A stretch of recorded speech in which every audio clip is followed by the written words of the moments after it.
የዛሬ ግጥም በዚህ መልኩ አቀርብላችኋለሁ። እስከ መጨረሻው ድረስ ተከተሉኝ።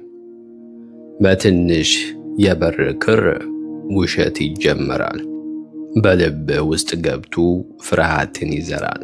ሰይጣን በሐሰትህ ዙፋኑን ይጭናል። እውነት ሲጠፋብህ ነፍስህ ይጨልማል። በትዳር መሃል ውሸት እንደ ምስጥ ነው። ፍቅርን አርክሶ ቤትን የሚያፈርስ ነው። እወዳለሁ ቃል ትርጉም ይጠፋል። መተማመን ርቆ ጭንቀትን ይነግሳል። ውሸት እንደ ሳንቲም ጊዜ ይገዛልሃል፣ ግን ክብርህን ገድሎ ባዶ ያደርግሃል።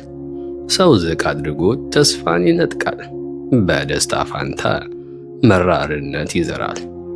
ስለዚህ የጥላው ድር ሸክሙን አውርጂው፣ እውነት የክብር ዘውድ መሆኑን እወቂው። መደበቅን ትተሽ ወደ ብርሃን ውጪ፣ ከራስሽ ጋር መጣላት ዛሬውኑ አቁሚ። ውሸት ሞት ሲሆን እውነት ግን ሕይወት ነው። ነፃ የሚያወጣሽ ብቸኛው መንገድ ነው እላለሁ።